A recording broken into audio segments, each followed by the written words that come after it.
சிங்கம் ஒரு சிங்கம் எப்போ எதுலயும் பெக்யூலியர் தான். ஒரு முறை சிங்கம் கர்ஜிச்சதுன்னா அந்த சவுண்ட்ல ஒரு 8 கிலோமீட்டருக்கு சும்மா அதிரும், எல்லா திசைகளும் அதிரும்.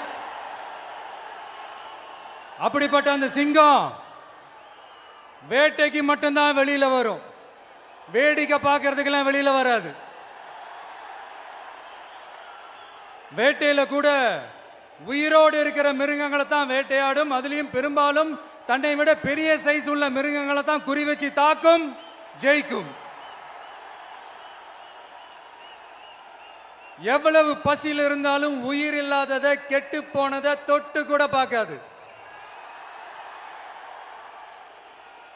அப்படிப்பட்ட அந்த சிங்கம் அவ்வளவு ஈஸியா எதையும் தொடாது, தொட்டா விடாது. காட்டோட 4 பக்கமும் மார்க்கிங் மை டெரிட்டரின்னு தன்னுடைய பவுண்டரியை தானே வகுக்கும். அப்படிதான் அந்த காட்டையே தன்னோட கண்ட்ரோல்ல வச்சிருக்கும். சிங்கத்துக்கு கூட்டத்தோட இருக்கிறதுக்கும் தெரியும், தனியா இருக்கிறதுக்கும் தெரியும். அப்படியே தனியா வரணும்னு நினைச்சாலும் அஞ்சாம அலட்டிக்காம சும்மா கெத்தா தனியா வந்து அத்தனை பேருக்கும் தண்ணி காட்டும். எப்போ எதுலயும் தன்னோட தனித்தன்மையை இழக்கவே இழக்காது. Yes, a lion is always a lion.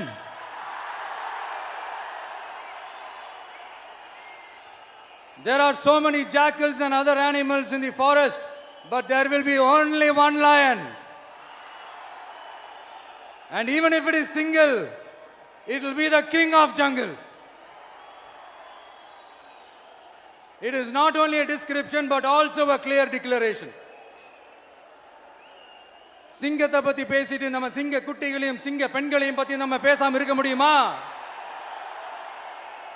அவங்கள எப்படி நான் மறப்பேன்? அவங்க தான் என்னுடைய உயிராச்சே, என் நெஞ்சில் குடியிருக்கும்.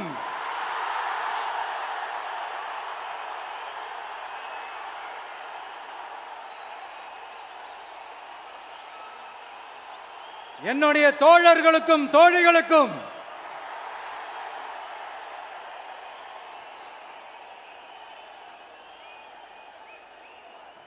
நேர்ல வர முடியாத சூழல்ல வீட்டில் இருந்துகிட்டே நம்மளோட இந்த மாநாட்டில் நேரலை வாயிலாக கலந்துகிட்டு இருக்கிற என்னுடைய அம்மாக்கள், அக்கா தங்கைகள், அண்ணன் தம்பிகள், நண்பர்கள் அனைவருக்கும் என்னோட உயிர் வணக்கம்.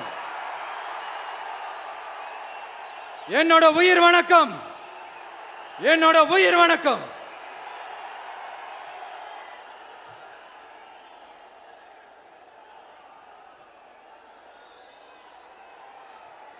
வீரம் விளையும் மாமதுரை மண்ணை வணங்குகிறேன். இந்த மதுரைனாலே உடனே ஞாபகத்துக்கு வரது சீறி பாஞ்சி துள்ளி குதிக்கிற யாருக்கும் அடங்காத காளைகள் விளையாடுற அலங்காநல்லூர் ஜல்லிக்கட்டு தான். நம்ம வைகை ஆறு தான். அழகர் ஆத்துல இறங்குற வைபவம், மதுரை மீனாட்சி அம்மன். இந்த மண்ணோட உண்மையான குணம் உணர்வு பூர்வமான மண் இது. அது மட்டும் இல்ல, இந்த மண்ணில் வாழ்ற மக்களும் அப்படித்தான் உணர்வு பூர்வமான ஆளுங்க. நான் இந்த மண்ணில் கால் எடுத்து வச்ச உடனே ஒரே ஒருத்தரை பத்தி தான் மனசுக்குள்ள ஓடிக்கிட்டே இருந்தது. அவர் யாருன்னு உங்களுக்கும் தெரிஞ்சிருக்கும். சினிமானாலும் சரி, அரசியல்னாலும் சரி, நமக்கு ரொம்ப ரொம்ப பிடிச்சது புரட்சி தலைவர் எம்ஜிஆர் அவர்கள் தான். அவரோட பழகிறதுக்கு எனக்கு வாய்ப்பு கிடைக்கல. ஆனா அவரை மாதிரியே குணம் கொண்ட என்னுடைய அண்ணன் புரட்சி கலைஞர் கேப்டன் விஜயகாந்த் அவர்களோட பழகிறதுக்கு எனக்கு நிறையவே வாய்ப்பு கிடைச்சது. அவரும் இந்த மதுரை மண்ணை சேர்ந்தவர் தானே, அவரை மறக்க முடியுமா? தமிழ்நாட்டு மக்கள் உணர்வுபூர்வமா உண்மையா நம்ம பக்கத்திலே நிக்கிறவங்க, அதுக்கு ஒரு மிகப்பெரிய அடையாளம் தான் இந்த மதுரை மண். நம்ம தமிழக வெற்றி கழகம் கையில் எடுத்திருக்கிற அரசியலும் அப்படித்தான். உண்மையான அரசியல், உணர்வு பூர்வமான அரசியல், நல்ல அரசியல், நல்லவங்களுக்கான அரசியல், நாட்டு மக்களுக்கான அரசியல், நல்லது மட்டுமே செய்கிற அரசியல்.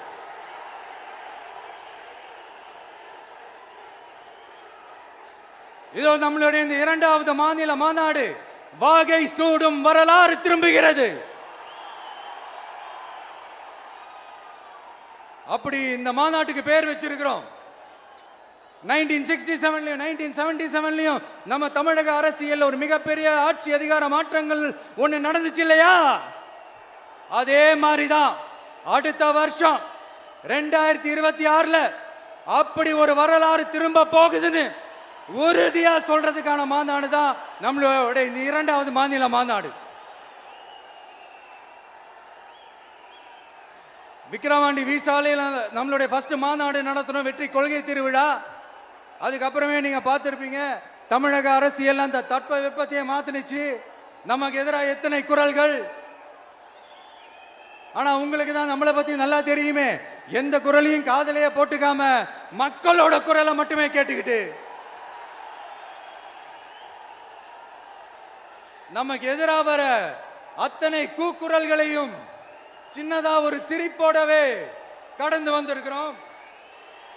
அது இல்லாம நம்ம மாநாட்டில் ஒலிக்கிற இந்த குரல் இந்த ஒற்றை தமிழ் மகனோட குரல் மட்டுமல்ல, ஒட்டுமொத்த தமிழ்நாட்டு மக்களுடைய குரல்.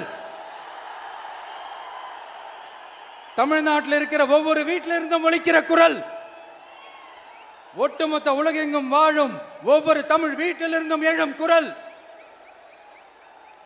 இந்த சினிமா என்கிற மாபெரும் கலை ஆயுதத்தின் வாயிலாக சாதி, மதம், இனம், பாலினம், மொழி கடந்து இந்த நாட்டின் மூளை முடுக்கெங்கும் ரசிகர்களாக இருந்து தோழர்களாக நம்மோடு பயணிக்க துவங்கியுள்ள அனைவரோடும் இணைந்த ஒவ்வொரு மனிதருக்காகவும் ஒலிக்கிற உரிமை குரல். மாநில உரிமைக்காக, பெண் உரிமைக்காக, சமூக நீதிக்காக, சமநீதிக்காக, மதச்சார்பின்மைக்காக உண்மையா ஒலிக்கிற குரல். அதனால் இந்த குரலுக்கு எதிராக இன்னும் இன்னும் எத்தனை எத்தனை குரல்கள் வந்தாலும் ஓங்கி ஒலிக்குமே தவிர ஒரு நாளும் ஓயவே ஓயாது. Yes, it is an unstoppable voice, an unstoppable force.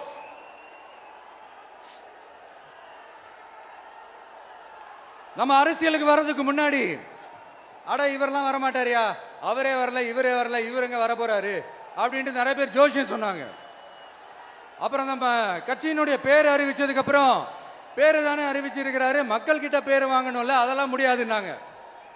அப்புறம் ரொம்ப முக்கியமா மாநாடுலாம் எவ்வளவு பெரிய விஷயம், அதெல்லாம் இவர் ஒத்தால எப்படி பண்ண முடியும், சும்மா பக்கத்தில் புசியானதை வச்சுக்கிட்டு மாநாடுல எப்படி நடத்தி காட்ட முடியும், அதெல்லாம் அவங்களால முடியாது. அப்புறம் மழை பெஞ்சு எல்லாத்தையும் கெடுத்துரும். ஏன் என் கூட இருக்கிறவங்களே கூட தான் சொன்னாங்க. அதுக்கப்புறம் என்ன நடந்துச்சுன்னு உங்க எல்லாருக்குமே தெரியும். இப்ப புதுசா ஒண்ணு சொல்ல ஆரம்பிச்சிருக்கிறாங்க. அது என்னடானா, ஆட்சியை பிடிக்கிறதெல்லாம் அவ்வளவு ஈஸி இல்லை இல்லையா. இப்ப அதெல்லாம் விட்டாங்க, இப்ப இங்க வந்துட்டாங்க. இவர் நேரா ஷூட்டிங்ல இருந்து வருவாராம், வந்து ஆட்சியை பிடிப்பாராம். அது எப்படி இவராலே முடியும், அவராலே முடியல, இவராலே முடியல, அவருக்கு அத்தனை வருஷம் ஆச்சு, இவராலே எப்படி முடியும்ட்டு ஒரு பக்கம். இன்னொரு பக்கம் கூட்டம்லாம் ஓகே தான், அது எப்படி ஓட்டா மாறும் அப்படின்றது இன்னொரு பக்கம். இப்படி கதை, திரைக்கதை, வசனம், இயக்கம், பாடல்கள்,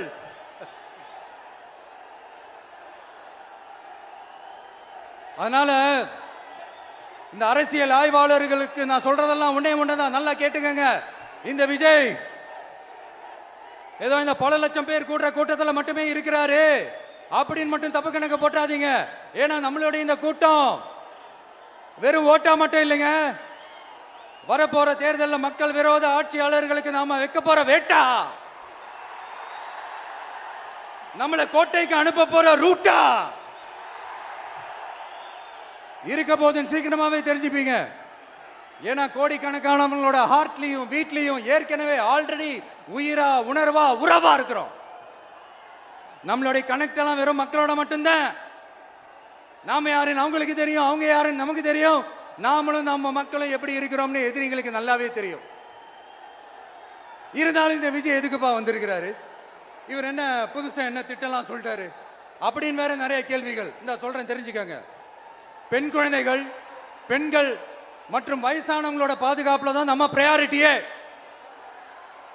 அடுத்து இளைஞர்கள், உழவர்கள், உழைப்பாளர்கள், நெசவாளர்கள், மீனவர்கள், ஆதரவற்ற முதியோர்கள், மாற்றுத்திறனாளிகள், மூன்றாம் பால் இனத்தவர்கள்னு இன்னும் இங்க யாருக்கெல்லாம் கவர்மெண்டோட ஒரு ஸ்பெஷல் அட்டென்ஷன் தேவையோ அவங்க எல்லாருக்குமான ஒரு கவர்மெண்ட் அமைக்கிறது தான் நம்ம இலக்கே. நான் ஏற்கனவே சொன்னதை தான் இங்க நான் திரும்பவும் சொல்றேன். நம்மளுடைய இந்த தமிழக வெற்றி கழகம் ஏதோ அரசியல் ஆதாயத்துக்காக தொடங்கப்பட்ட கட்சியெல்லாம் கிடையாதுங்க. கொள்கை கோட்பாடுகளோடு தந்தை பெரியார், பெருந்தலைவர் காமராஜர், அண்ணல் அம்பேத்கர், வீரமங்க வேலு நாச்சியார், மக்கள் சேவகர் அஞ்சலை அம்மாள், நம்மளுடைய 5 கொள்கை தலைவர்களோட வழிகாட்டுதல்களோடு தொடங்கப்பட்ட கட்சி. நம்ம ஸ்டாண்ட்ல நாம எப்பவுமே ஸ்ட்ராங்கா தாங்க இருக்கிறோம். அதுல எந்த மாற்றத்துக்கோ எந்த சமரசத்துக்கோ துளி கூட இடமில்லை. நம்மளுடைய ஒரே கொள்கை எதிரி பாஜக தான். நம்மளுடைய ஒரே அரசியல் எதிரி திமுக தான். எப்படி? நம்மளுடைய ஒரே கொள்கை எதிரி, நம்மளுடைய ஒரே அரசியல் எதிரி ஏதோ அண்டர் கிரவுண்ட் ஆதாயத்துக்காக டீல் போட்டுக்கிட்டு டீல் பேசிக்கிட்டு இந்த அலையன்ஸ் வச்சுக்கிட்டு இந்த ஊரை ஏமாத்துற கட்சி எல்லாம் நம்ம டிவிக்கே கிடையாதுங்க. யாருக்காகவும் எதுக்காகவும் எந்த பயமும் கிடையாது. மாபெரும் பெண்கள் சக்தி நம்மளோட இருக்கிறாங்க, மாபெரும் இளைஞர்கள் சக்தி நம்மளோட இருக்கிறாங்க, ஒட்டுமொத்த தமிழ்நாட்டு மக்களுடைய சக்தி நம்மளோட நிக்கிறாங்க. அப்படி இருக்கும்போது இந்தியாவில் இருக்கிற எல்லா ஸ்டேட்லயும் வாழ்ற நம்ம தமிழ் நெஞ்சங்கள் மட்டும் இல்ல, உலகம் பூரா 100க்கும் மேலான நாடுகள்ல வாழ்ற நம்ம தாய் தமிழ் உறவுகள் எல்லாருமே என்ன விஜய் தளபதி விஜய் இல்லனா விஜய் தளபதி இப்படி சொந்தம் கொண்டாடுற கோடிக்கணக்கானவங்களோட அன்பு மாசியும் நம்மளோட இருக்கும்போது, இவங்க எல்லாருமே நம்மளோட நிற்கும் போது எதுக்குங்க இந்த பாசிச பாஜகவோட நேரடி கூட்டணியோ இல்ல மறைமுக கூட்டணியோ உறவு வச்சுக்க? நாம என்ன உலகமாக ஊழல் கட்சி? என்ன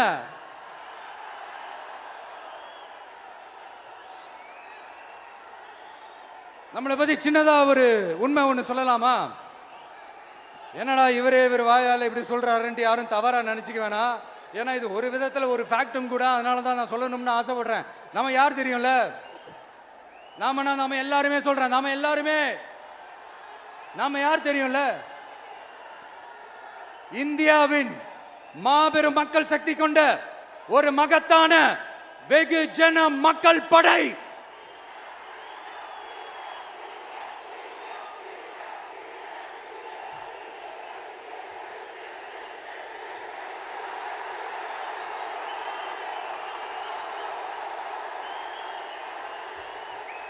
அதனால நம்ம தலைமையில நாம் அமைக்க போற இந்த உண்மையான மக்களாட்சிக்கான அச்சாரமாக மாபெரும் மக்கள் சக்தியே அணி அணியாக நம்மளோட திரண்டு நிக்கிறப்போ இந்த அடிமை கூட்டணியில சேர வேண்டிய அவசியம் நமக்கு இருக்குங்க.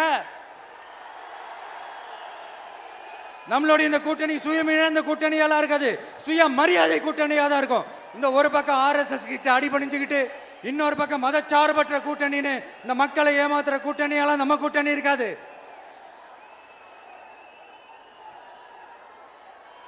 நான் இப்பவும் சொல்றேன், நம்மளை நம்பி வர்றவங்களுக்கு ஆட்சியிலும் அதிகாரத்திலும் உறுதியாக பங்களிப்பு செய்யப்படும். உடனே இந்த கேள்விகள்லாம் வரும். அப்ப யாரு கூட்டணி, யாரு வரா, யாரு போறா, இந்த கேள்விகள்லாம் வரும். இந்த கேள்விகளுக்கெல்லாம் ஒரே ஒரு பதில் தான், சஸ்பென்ஸ்ல சஞ்சாரம் செய்யுங்க. ஆனா ஒண்ணு, 2026ல 2 பேருக்கு நடுவுல தான் போட்டியே. ஒன்னு டிவிகே, இன்னொன்னு டிஎம்கே. இந்த போட்டி எப்படி இருக்க போதுன்னா, இந்த அலையன்ஸை வச்சு எப்படியாவது நம்ம தப்பிச்சிடலாம். என்ன இந்த பழைய இந்த மேத்தமேட்டிக்ஸ் அரித்மேட்டிக்ஸ் இதெல்லாம் வச்சு எப்படியாவது நம்ம தப்பிச்சிடலாம் அப்படின்னு நினைக்கிறவங்களோட அந்த கனவு ஒரு நாளும் மைப்படாது. சரி, இப்ப நம்ம வேற ஒரு ஏரியாவுக்கு ஒண்ணு வருவோம். எதிர்காலம் வரும், என் கடமை வரும், இந்த கூட்டத்தின் ஆட்டத்தை ஒழிப்பேன்.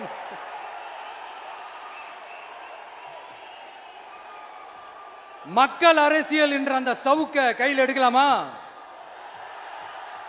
யாருக்கு எதிரான தானே கேட்கிறீங்க? வேற யாரு? மறைமுக உறவுக்காரர்களான பாசிச பாஜகவும் பாய்சன் திமுகவும் தான். மாண்புமிகு பிரதமர் நரேந்திர மோடிஜி அவர்களே,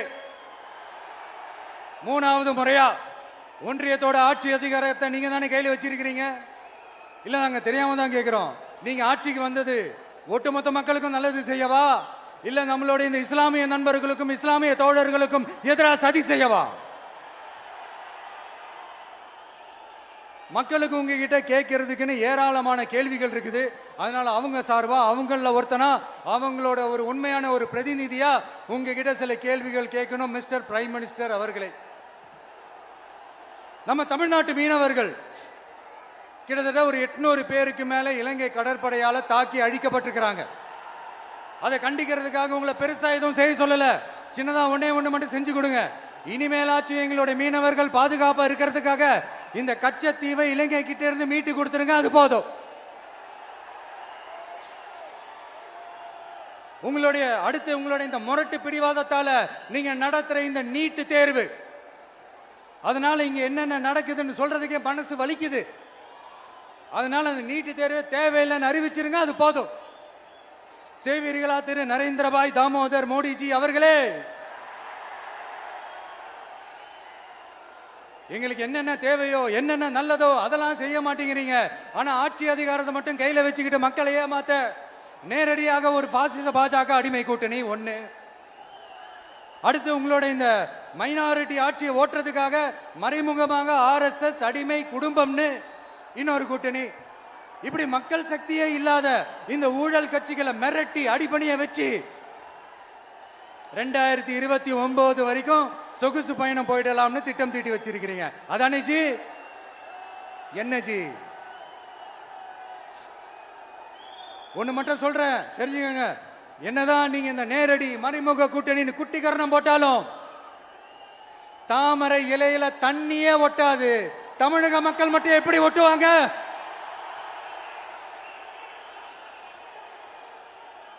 இங்க ஒரு MP சீட்டு கூட தரலன்றதுக்காக தமிழ்நாட்டுக்கும் தமிழ்நாட்டு மக்களுக்கும் எதுவுமே செய்யாம ஓரவஞ்சனை செய்யுது இந்த ஒன்றிய பாஜக அரசு. சங்கம் வச்சு தமிழ் வளர்த்த மண் இந்த மதுரை மண். அதனால இங்க அந்த கீழடியில கிடைச்ச ஆதாரங்களை எல்லாம் மறைச்சிட்டு எங்க நாகரிகத்தையும் எங்க வரலாறையும் அழிக்கிறதுக்காக உள்ளடி வேலை செய்யலாம்னு நினைக்கிறீங்க. தமிழ்நாட்டை தொட்ட என்ன நடக்கும் நீங்க பல உதாரணங்கள் இருக்குது. அதனால இதையெல்லாம் மறைச்சிட்டு எங்க மக்களை ஏமாத்திடலாம்னு மட்டும் நினைக்காதீங்க. மத நல்லிணக்கத்திற்கு பெயர் பெற்ற இந்த மதுரை மண்ணிலிருந்து சொல்றேன், உங்க எண்ணம் எல்லாம் ஒரு நாளும் ஈடேறாது.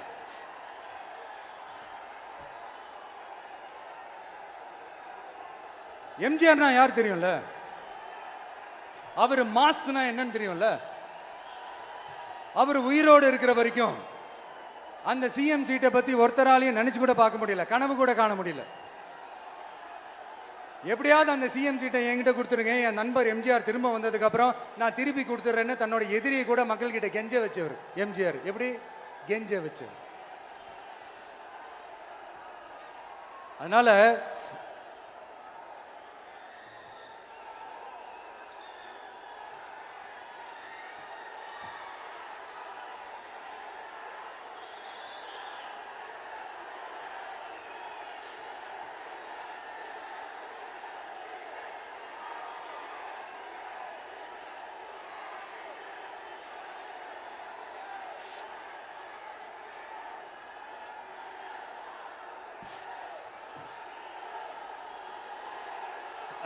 ஆனா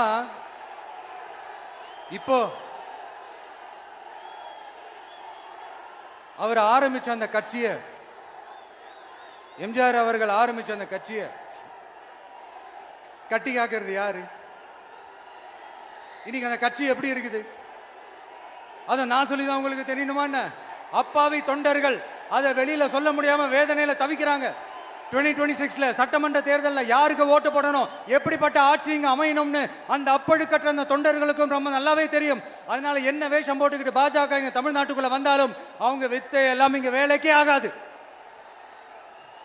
இப்படி பொருந்தா கூட்டணியா இந்த பாஜக கூட்டணி இருக்கிறதுனால இப்ப ஆட்சியில இருக்கிற இந்த வெற்றி விளம்பர மாடல் திமுக என்ன செய்துன்னு தெரியும்ல? பாஜகவோட உள்ளுக்குள்ள ஒரு உறவை ஒண்ணு வச்சுக்கிட்டு வெளியில எதிர்க்கிற மாதிரி ஒரு டிராமா ஒண்ணு பண்ணிக்கிட்டு எதிர்கட்சியா இருந்தா போங்க மோடின்னு பலூன் விடுறது, ஆளுங்கட்சியா இருந்தா வாங்க முடியும்னு கொடை பிடிச்சுக்கிட்டு கும்பிடு போடுறது. இது மட்டுமா?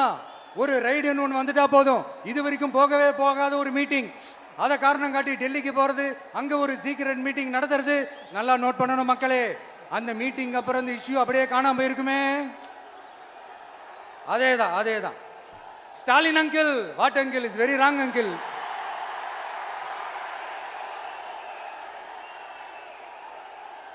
இப்படி தமிழ்நாட்டில் இப்ப நடக்கிற இந்த ஆட்சியினுடைய லட்சணத்தை பார்த்துக்கிட்டு நாம எப்படி சும்மா இருக்க முடியும்?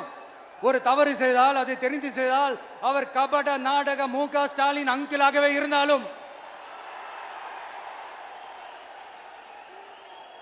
அங்கிள் உங்களுக்கு மனசாட்சின்னு ஒன்று இருந்துச்சுன்னா நாங்க கேட்கிற கேள்விகளுக்கு மட்டும் கொஞ்சம் பதில் சொல்லுங்க அங்கிள்.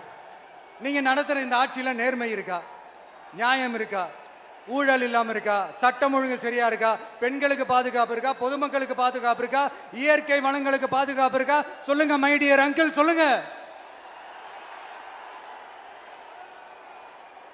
டாஸ்மாக்ல மட்டுமே இது வரைக்கும் 1000 கோடிக்கு மேல ஊழல்னு சொல்றாங்க. அதுல மட்டுமா தப்பு நடக்குது? வேற எதுல தான் நடக்கல? உலகத்திலே மிஸ்டர் கிளீன் ரெக்கார்ட்ஸ் எல்லாம் உங்களுக்கும் உங்க கூட இருக்கிறவங்களுக்கும் மட்டும்தான் அங்கிள் கொடுக்கணும். இதை பார்த்து வாயே இல்லாத ஊரு கூட வயிறு வலிக்கு சிரிக்குது. பெண்களுக்கு 1000 ரூபாய் கொடுத்துட்டீங்கன்னா போதுமா அங்கிள்? அப்படியே அது மூடி மறைச்சிடலான்னு பாக்குறீங்களா? படிக்கிற இடத்துல, வேலைக்கு போற இடத்துல, வெளியில போற இடத்துலன்னு அவங்களுக்கு பாதுகாப்பே இல்லைன்னு ஒட்டுமொத்த பெண்களும் கதறாங்க. அந்த கதறல் சத்தம் ஏதாவது உங்க காதுல கேக்குதா அங்கிள்? இதுல வேற உங்க அப்பான்னு கூப்பிடுறாங்கன்னு வேற சொல்றீங்க. What is this uncle? Is very very wrong uncle, is very very wrong. பெண்களுக்கு மட்டுமா பொய் வாக்குறுதி கொடுத்து ஏமாத்துறீங்க? அரசு ஊழியர்கள், ஆசிரியர்களை ஏமாத்துறீங்க, விவசாயிகளை ஏமாத்துறீங்க, பரந்தூர்ல பாதிப்பே வராதுன்னு சொல்லி ஏமாத்துறீங்க, மீனவர்களை ஏமாத்துறீங்க, போதைப் பொருள் கலாச்சாரத்தை ஒழிக்காம ஏமாத்துறீங்க. ஐயோ, very very first uncle, very very first. எப்படி கேட்டாலும் இவங்க கிட்ட இருந்து எந்த பதிலும் வரப்போறதில்லை. ஏன்னா இருந்தா தானே. இப்ப ஆட்சியில இருக்கிற நம்மளுடைய அங்கிள் பதில் சொல்றது இருக்கட்டும். மக்களை நீங்க சொல்லுங்க, நீங்க உண்மையை சொல்லுங்க. செய்வோம்னு சொன்னாங்களே, சொன்னதெல்லாம் செஞ்சாங்களா? உங்களை தான் கேட்கிறேன், சொன்னதெல்லாம் செஞ்சாங்களா? சத்தமா மை டியர் அங்கிள், கேக்குதா? மக்களோட சத்தம் கேக்குதா? இது வெறும் சாதாரணமான முழக்கம் தான். கூடிய சீக்கிரம் மக்களை போய் சந்திக்க போறேன், அவங்களோட மனசு விட்டு பேச போறேன். அதுக்கப்புறம் இந்த சாதாரணமான முழக்கம் இடி முழக்கமா மாறும். அத்தோட நிக்காது. அந்த இடி முழக்கம் தமிழ்நாட்டோட போர் முழக்கமா மாறும். அந்த போர் முழக்கம் உங்களை ஒரு நிமிஷம் கூட தூங்க விடாது. நடக்குதா இல்லையான்னு பாருங்க. என்னடா இவன் இவ்வளவு ஸ்ட்ராங்கா சொல்றானேன்னு பாக்குறீங்களா? எல்லாரும் கட்சி ஆரம்பிச்சதுக்கு அப்புறம் தான் ஒவ்வொரு வீட்டுக்குள்ளேயும் போறதுக்கு ட்ரை பண்ணுவாங்க. ஆனா நாங்க அப்படி இல்லை. ஒவ்வொரு வீட்டுக்குள்ளேயும் போனதுக்கு அப்புறம் தான் கட்சியாவே ஆரம்பிச்சிருக்கிறோம்.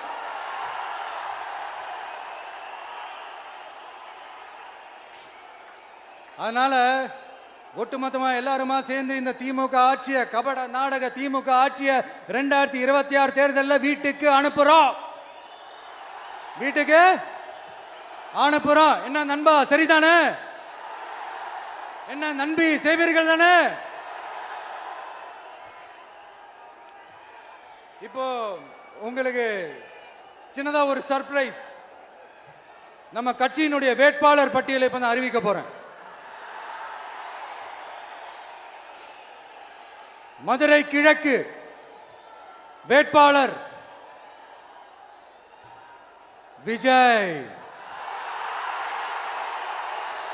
இன்னும் முடிக்கல. ஒரு நிமிஷம், இன்னும் முடிக்கல. மதுரை மேற்கு வேட்பாளர் விஜய். மதுரை மத்தி வேட்பாளர் விஜய். மதுரை தெற்கு வேட்பாளர் விஜய். மதுரை வடக்கு வேட்பாளர் விஜய். மேலூர் விஜய். சோழவந்தான் விஜய். திருப்பரங்குன்றம் விஜய். திருமங்கலம் விஜய். உசிலம்பட்டி விஜய்.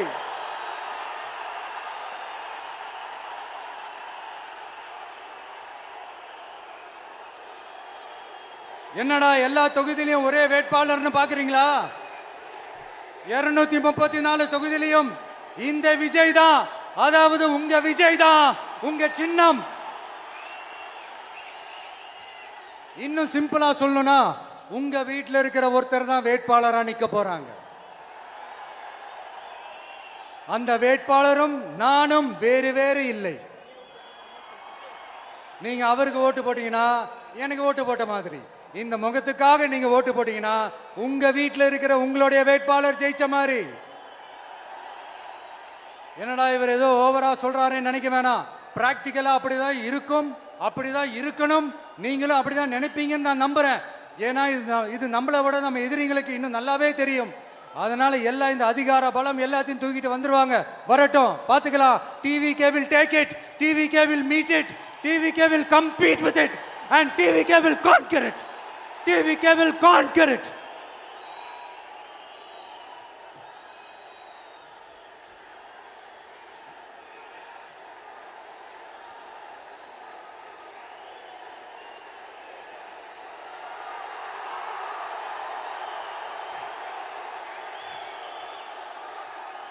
இந்த நேரத்தில் நம்ம மனசுல இருக்கிறத மக்கள் கிட்ட சொல்லி ஆகணும். தூத்துக்குடி ஸ்னோலினோட அம்மா என்ன அவங்களோட தம்பி, இன்னும் அவங்க பொண்ணுக்கு நான் தாய் மாமன்னு சொன்னாங்க. அந்த அக்காவோட குழந்தைக்கு மட்டும் இல்லைங்க, என்ன அண்ணனா தம்பியா நினைக்கிற தமிழ்நாட்டில் இருக்கிற என்னோட எல்லா சகோதரிகளின் குழந்தைகளுக்கும் நான் இன்னைக்கு மட்டும் இல்ல, என்னைக்குமே ஒரு தாய் மாமனா தான் இருப்பேன். நீங்க எல்லாரும் என்னுடைய ரத்த உறவு, கூட பிறந்த பொறுப்பு. என் வீட்டு ரேஷன் கார்டுல வேணா உங்க பேர் இல்லாம இருக்கலாம், உங்க வீட்டு ரேஷன் கார்டுல வேணா என் பேர் இல்லாம இருக்கலாம். ஆனா நாம் எல்லாரும் ஒண்ணுதான், உறவு தான். நமக்கு இடையே எந்த அரசியலும் உள்ள நுழையவே முடியாது. என்கிட்ட இருந்து உங்களையும் உங்ககிட்ட இருந்து என்னையும் எந்த சக்தியாலும் பிரிக்கவே முடியாது. அப்புறம் நான் ஒன்னும் இந்த மார்க்கெட் போனதுக்கு அப்புறம், ரிட்டையர் ஆனதுக்கு அப்புறம் அடைக்கலம் தேடி அரசியலுக்கு வரல, படைக்கலனோட வந்திருக்கிறோம். பவர்ஃபுல் ஃபோர்ஸோட, மாபெரும் படை வரிசையோட, எல்லாத்துக்கும் தயாராகி தான் வந்திருக்கிறோம். இவ்வளவு தயாரா நாம அரசியலுக்கு வர்றதுக்கு ரொம்ப ரொம்ப முக்கிய காரணம் ஒன்று இருக்கு. அது என்ன தெரியுமா? நன்றி கடன், நன்றி கடன், நன்றி கடன். கிட்டத்தட்ட ஒரு 30 வருஷமா, 30 வருஷத்துக்கு மேல நீங்க தான், நம்ம மக்கள் தான் என் கூட நிக்கிறீங்க, எனக்காக நிக்கிறீங்க, என்னை தாங்கி பிடிக்கிறீங்க, மனசுல ஏந்தி பிடிக்கிறீங்க, தாய் அன்போட மடியில ஏந்திக்கிறீங்க. உண்மையை சொல்லணும்னா வேற யாரை விடவும் எனக்கு இந்த அன்பையும் ஆதரவையும் கொடுத்துருக்கிறீங்க. என் மேல உயிரையே வச்சிருக்கிறீங்க. என்ன உங்க வீட்டுல ஒருத்தனாவே ஆக்கிட்டீங்க. நீங்க எனக்கு கடவுள் கொடுத்த வரம்.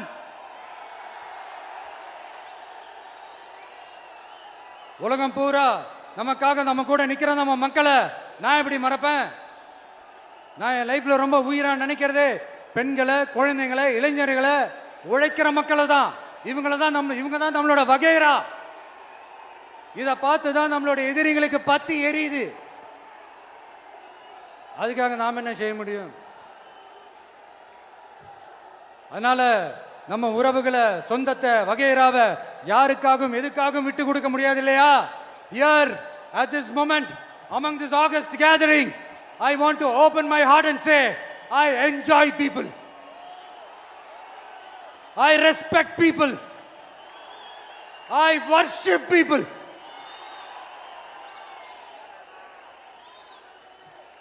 சரிப்பா, இவ்வளவு செஞ்ச நம்ம மக்களுக்கு நன்றி கடனா உன்னால முழுமையா செலுத்த முடியுமான்னு கேட்டா சத்தியமா சொல்றேன், என்னால முடியாதுதான். இன்னும் எத்தனை ஜென்மம் எடுத்தாலும் அந்த நன்றி கடனை என்னால தீர்க்கவே முடியாது. அப்புறம் என்ன மானாவுக்கடா நீ வந்திருக்க தானே கேக்குறீங்க?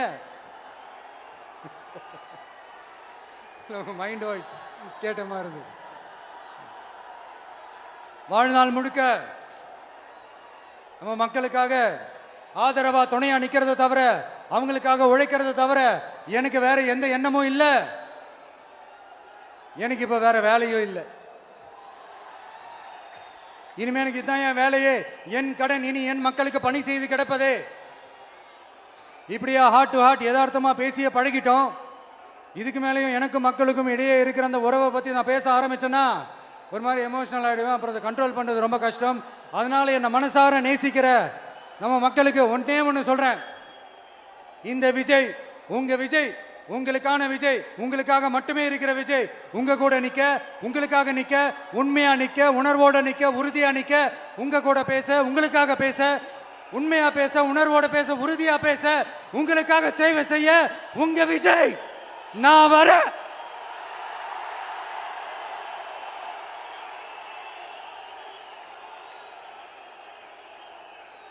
சொல்லல முக்கியம், செயல் செயல் செயல் தான் முக்கியம். செய்கை தான் சும்மா சிறப்பா இருக்கணும். நான் ஆட்சிக்கு வந்தேன்னா சும்மா அது செய்வேன், இது செய்வேன், நல்லது செய்வேன், உருட்டுவேன், புரட்டுவேன், அதெல்லாம் கிடையாது. செய்யறதுக்கு, நல்லது செய்யறதுக்கு, நல்லது செய்யறதுக்கு மட்டும்தான் இந்த விஜய். அப்புறம் ஒரு அரசியல் தலைவன் அவன் சினிமாக்காரனா, நல்லவனா, கெட்டவனா, இதெல்லாம் தாண்டி அவன் உண்மையானவனா, அதுதான் ரொம்ப ரொம்ப முக்கியம். இது சம்பந்தமா ஒரு குட்டி கதை ஒன்று சொல்றேன். ஒரு நாட்டில் ஒரு ராஜா தனக்கு பக்கபலமா இருக்கிறதுக்காக, கூட துணையா இருக்கிறதுக்காக ஒரு தளபதியை தேடுறாரு. சரியான தகுதிகளோட ஒரு 10 பேர் செலக்ட் ஆகுறாங்க. ஆனால் அதில் ஒருத்தர் மட்டும் தான் செலக்ட் பண்ணணும். அதனால அந்த ராஜா என்ன பண்றாருன்னா ஒரு டெஸ்ட் வைக்கிறாரு. அந்த 10 பேர் கையிலையும் விதை நெல்லை கொடுத்து இதை நல்லா வளர்த்து கொண்டு வாங்க, ஒரு 3 மாதம் கழிச்சு வாங்கன்னு சொல்லி அனுப்பி வச்சிடுறாரு. 3 மாதம் கழிச்சு வரும்போது அதில் ஒருத்தர் ஆள் உயரத்துக்கு வளர்த்துருந்தாரு, ஒருத்தர் தோல் உயரத்துக்கு வளர்த்துருந்தாரு. அதில் ஒரு 9 பேரும் நல்லா வளர்த்து கொண்டு வந்திருந்தாங்க. ஒருத்தர் மட்டும் வெறும் தொட்டியோடவே வந்தார். என்னன்னு கேட்டதுக்கு, நானும் தண்ணி ஊற்றி ஊற்றி பார்க்குறேன், உரம் வச்சு வச்சு பார்க்குறேன், வளரவே மாட்டேங்குது ராஜா, என்ன பண்ணுறதுன்னு தெரியலன்னு சொன்னதுக்கு ராஜா அவரை கட்டி அணைச்சிக்கிட்டு, இனிமே நீதான் என்னுடைய தளபதி, எல்லா அதிகாரமும் உனக்கு தான் சொன்னார். ஏன்னா அந்த 10 பேர் கையிலையும் ராஜா கொடுத்தது அவித்த விதை நெல், அது முளைக்கவே முளைக்காது. அந்த 9 திருட்டு பயலும் என்ன பண்ணியிருக்காங்கன்னா வேற விதை நெல்லை வாங்கி அதை வளர்த்துட்டு ராஜாவையும் மக்களையும் ஏமாத்திருக்கிறாங்க. ஆனா இவர் மட்டும் உண்மையை போட்டு உடைச்சிட்டார். அதனால ஒரு நாட்டுக்கு திறமை எந்த அளவுக்கு முக்கியமோ அந்த அளவுக்கு உண்மையும் நேர்மையும் முக்கியம். இப்போ நீங்க எல்லாரும் தான் அந்த ராஜா. நீங்க தேர்ந்தெடுக்க போற அந்த தளபதி